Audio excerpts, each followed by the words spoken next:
जिले की हलचल। आकाशवाणी लखनऊ से प्रस्तुत है जिले की हलचल। आज सुनिए पीलीभीत और भदोही जिलों की हलचल। पहले सुनते हैं पीलीभीत जिले की हलचल। आलेख और स्वर है सतीश मिश्र का। पीलीभीत जिले में गणतंत्र दिवस धूमधाम से मनाया गया। पुलिस लाइन में प्रदेश के गन्ना विकास एवं चीनी उद्योग राज्य मंत्री संजय सिंह गंगवार ने राष्ट्रीय ध्वज फहराया। उन्होंने परेड की सलामी ली और दिव्यांगजनों को सहायक उपकरण भी वितरित किए। स्कूली बच्चों द्वारा देशभक्त पर आधारित मनमोहक कार्यक्रम प्रस्तुत किए गए। पुलिस अधीक्षक अभिषेक यादव द्वारा समस्त पुलिसकर्मियों को देश की आजादी और एकता की रक्षा करने व उसे मजबूत बनाने में योगदान करने के लिए शपथ दिलाई। इसके साथ ही जनहित में अच्छा कार्य करने वाले, उत्कृष्ट सेवा व अपने कार्य के प्रति ईमानदार रहने वाले पुलिसकर्मियों को राज्य मंत्री, जिलाधिकारी एवं पुलिस अधीक्षक द्वारा उत्कृष्ट सेवा मेडल, शील्ड व प्रशस्ति पत्र प्रदान कर सम्मानित किया गया।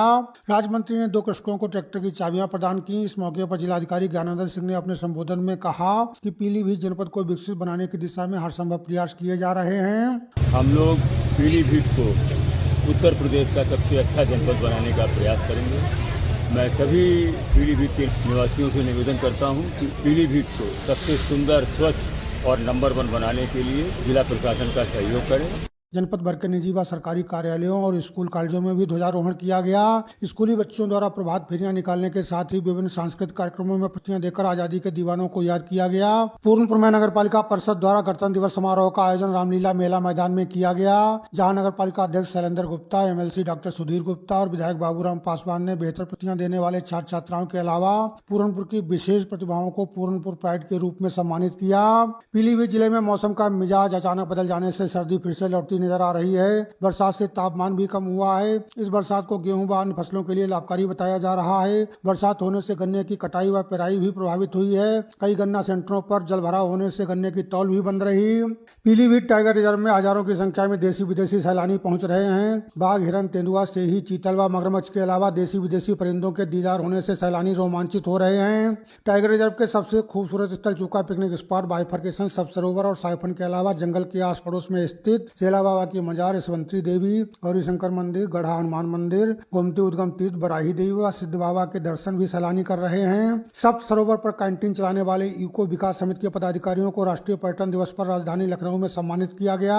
कम संसाधनों में बेहतर कार्य करने के लिए इनकी सराहना हो रही है। जिले में होम स्टे, होटल और रिसोर्ट की संख्या निरंतर बढ़ रही है। केंद्रीय वाणिज्य, उद्योग व सूचना प्रौद्योगिकी राज्य मंत्री जितिन प्रसाद ने कहा कि पीलीभीत के विकास के लिए हर संभव प्रयास किए जा रहे हैं। गत दिवस जनपद के दौरे पर आए राज्य मंत्री ने कड़हचौरा सहित कई गाँव में आयोजित जनसभा कार्यक्रमों में भाग लिया।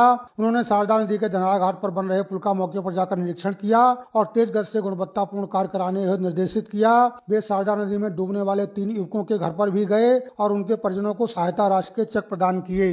पीलीभीत जिला बासमती उत्पादन में प्राचीन काल से अग्रणी रहा है। यहाँ के चावल की खुशबू देश दुनिया में मशहूर है। अब जिले के सांसद व केंद्रीय राज्य मंत्री जितिन प्रसाद के प्रयासों से पीलीभीत में बासमती बीज उत्पादन व निर्यात केंद्र की स्थापना की जा रही है। इसके लिए कृषि विज्ञान केंद्र में जमीन आवंटित की गई है। यह केंद्र खुल जाने से पीलीभीत के किसानों को क्या फायदे होंगे, इस बारे में कृषि विज्ञान केंद्र के प्रभारी डॉक्टर शैलेंद्र सिंह ढाका ने बताया। पीलीभीत जनपद में एपिडा द्वारा बासमती निर्यात विकास प्रतिष्ठान की स्थापना की जा रही है। इस प्रतिष्ठान का मुख्य उद्देश्य बासमती धान के एक्सपोर्ट को बढ़ावा देना है। इस समय पीलीभीत को बासमती उत्पादन के लिए GI टैग मिला हुआ है। यह संस्थान पीलीभीत जनपद के किसानों को बासमती धान एवं चावल उत्पादन करने के लिए प्रशिक्षण प्रदान करेगा। इसके अलावा यह संस्थान स्वयं यहाँ बासमती बीज का उत्पादन करेगा, उस बीज को कृषकों को देगा और समय समय पर कृषकों को विभिन्न प्रकार की क्रियाएं जो इसके उत्पादन और इसके एक्सपोर्ट को बढ़ावा देने के लिए की जानी चाहिए, उनके बारे में भी बताएगा।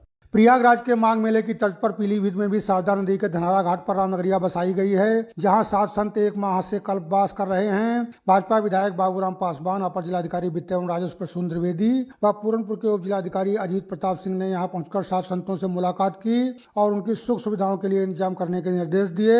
कल्पवास कर रहे संत बाबा राघवदास जी महाराज ने बताया कि यहाँ पर महायज्ञ चल रहा है। इसमें 1 फरवरी को पूर्णाहुति होगी। इस अवसर पर भंडारे का आयोजन भी किया जा रहा है। 31 जनवरी की शाम को कल्पवास काव्य संध्या भी आयोजित की जा रही है।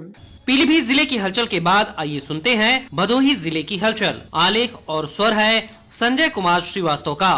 भदोही ज्ञानपुर पुलिस लाइन मैदान में 77वां गणतंत्र दिवस समारोह उत्साहपूर्वक मनाया गया। उत्तर प्रदेश के आयुष एवं खाद्य मंत्री दयाशंकर मिश्र दयालु ने मुख्य अतिथि के रूप में ध्वजारोहण किया और राष्ट्रगान गाया। इसके बाद उन्होंने जीप में सवार होकर परेड ग्राउंड का निरीक्षण किया। पुलिस अधिकारी और कर्मचारियों ने परेड में भाग लिया, जिसकी सलामी मुख्य अतिथि ने ली। इस दौरान पुलिस के जवानों ने मार्च पास्ट किया, जिसमें फायर स्टेशन, नारी सशक्तिकरण, यूपी 112, स्वाट टीम सहित पुलिस ने विभिन्न विभागों से संबंधित झांकियां शामिल थी। यूपी पुलिस के प्रशिक्षणरत सिपाहियों ने शानदार पीटी और अन्य कार्यक्रम प्रस्तुत किए, जिनकी मुख्य अतिथि ने सराहना की। इस अवसर पर आयुष मंत्री दयाशंकर मिश्र दयालु ने अपने संबोधन में कहा कि आज ही के दिन 1950 में भारत एक लोकतांत्रिक देश बना और देश का संविधान लागू हुआ। आज भारत पूरे विश्व में चौथी सबसे बड़ी अर्थव्यवस्था के रूप में उभर रहा है और दुनिया के हर देश में भारत की ताकत को स्वीकार करते हैं। उन्होंने देश के प्रधानमंत्री और उत्तर प्रदेश के मुख्यमंत्री की भी तारीफ की और आभार व्यक्त किया। भदोही भारत यात्रा यूरोपीय संघ के साथ मुक्त व्यापार समझौता फ्री ट्रेड एग्रीमेंट हो गया है। इससे कालीन उद्योग को बड़ी राहत मिलने की उम्मीद है। अमेरिका के बाद कालीन निर्यात में दूसरे नंबर पर देश जर्मनी से समझौता होने से कालीन उद्योग को बड़ा लाभ मिलेगा। पिछले दिनों यूके, ओमान और न्यूजीलैंड के साथ भारत सरकार ने मुक्त व्यापार समझौता किया था। एफटीए के बाद निर्यातक जर्मनी के साथ यूरोपीय संघ के 27 देशों के साथ व्यापार कर सकते हैं। इसमें ऑस्ट्रिया, पुर्तगाल, Italy, Spain, Lithuania, Finland, Iceland, Denmark सहित 1 दर्जन से अधिक ऐसे देश हैं जहां पहले से कालीन का निर्यात किया जा रहा है। एफटीए के बाद यूरोपीय देशों में निर्यात वृद्धि होने की संभावना बढ़ जाएगी। वित्तीय वर्ष 2023-24 में 15,125 करोड़ रुपए का कालीन निर्यात हुआ था। कालीन निर्यात संवर्धन परिषद के उपाध्यक्ष असलम महमूद ने इसके बारे में बताया कि ये बहुत ही हिस्टोरिक मोमेंट है कारपेट इंडस्ट्री के लिए, क्योंकि अमेरिका के बाद दुनिया का सबसे बड़ा बाजार है हमारा ये। 27 देश के साथ साथ कारपेट का यहाँ डिमांड हमेशा रही है और इस तरह के समझौते होने से व्यापार हमारा बढ़ेगा। भदोही स्वच्छ भारत मिशन के अंतर्गत ग्राम पंचायतों निर्मित कराए गए सामुदायिक शौचालयों का संचालन का जिम्मा संभाल रही समूह की महिलाओं केयर टेकरों की आमदनी बढ़ाने के लिए जिलाधिकारी शैलेश कुमार की ओर से नवाचार के तहत विशेष पहल शुरू की गई है। अब सामुदायिक शौचालयों के समीप स्वच्छता प्रतिष्ठान सैनिटरी मार्ग का निर्माण कराया जाएगा। प्रथम चरण में 86 ग्राम पंचायतों में स्वच्छता प्रतिष्ठान के निर्माण की योजना तैयार की गई है। लगभग 90,000 रुपए की दर से इस पर कुल 77,40,000 रुपए खर्च करने की योजना बनाई गई है। स्वच्छ भारत मिशन के अंतर्गत जिले के सभी 546 ग्राम पंचायतों में सामुदायिक शौचालय का निर्माण कराया गया है। शौचालयों के संचालन की जिम्मेदारी राष्ट्रीय ग्रामीण आजीविका मिशन के अंतर्गत गठित महिला समूहों से जुड़ी महिला केयर टेकरों के रूप में तैनात करते हुए दी गई है, जिन्हें प्रतिमाह 6,000 रुपए की दर से मानदेय का भुगतान किया जाता है। केयर टेकरों की आमदनी बढ़ाने के लिए जिला अधिकारी ने स्वच्छता प्रतिष्ठान का निर्माण कराकर केयर टेकरों को सौंपने को लेकर यह नई पहल की है, जिससे स्वच्छता के संबंधित सामग्री रखकर उसकी बिक्री कर अपनी आमदनी बढ़ा सकेंगी। जिला पंचायत राज अधिकारी संजय कुमार मिश्र ने बताया कि इसके अंतर्गत स्वच्छता मार्ट का निर्माण होगा। प्रथम चरण में 86 ग्राम पंचायतों का चयन किया गया है। भदोही के पुराने शहर को विस्तारित नगर निकाय में पेयजल व्यवस्था को सुदृढ़ करने के लिए शासन की ओर से संचालित अमृत 2 कार्यक्रम के तहत भदोही नगर पालिका परिषद के लिए 178 करोड़ रुपए की लागत वाली बृहद कार्य योजना को शासन से न सिर्फ हरी झंडी मिल गई है, बल्कि धन की स्वीकृति भी कर लिया गया है। नगर विकास मंत्रालय की ओर से धन आवंटित होते ही कार्य प्रारंभ कर दिया जाएगा। नगर पालिका परिषद ने जल निगम के माध्यम से शासन को 183 करोड़ का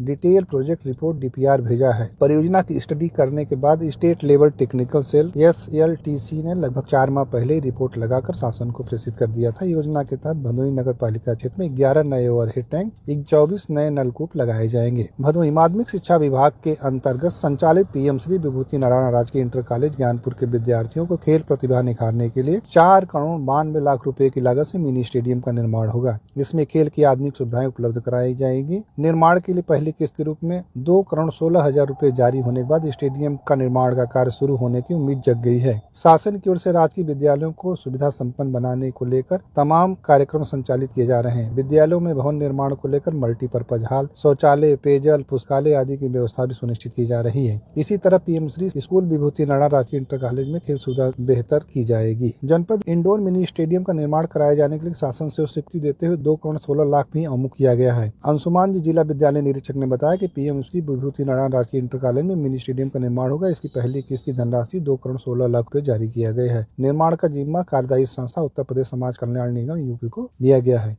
भदोही ग्रामीण अंचलों में स्थित प्राथमिक स्वास्थ्य केंद्रों पर ऑनलाइन हाजिरी लगेगी। स्वास्थ्य विभाग की ओर से इन केंद्रों पर बायोमेट्रिक मशीन लगाने की कवायद शुरू हो गई है। इससे अस्पताल में विलंब से आने के और समय से पहले चले जाने वाले चिकित्सकों और स्वास्थ्य कर्मियों पर अंकुश लगेगा। जिले में 3 राजकीय जिला चिकित्सालय, 6 सामुदायिक स्वास्थ्य केंद्र और 20 स्वास्थ्य केंद्र हैं। जिला अस्पताल और सीएससी में व्यवस्था पहले से ही, लेकिन पीएससी में भी रजिस्टर पर हाजिरी लगाई जाती है। विभाग की तरफ से अब इन केंद्रों पर बायोमेट्रिक लगाई जाएगी। ये था आकाशवाणी लखनऊ के क्षेत्रीय समाचार एकांश द्वारा प्रस्तुत जिले की हलचल का आज का अंक।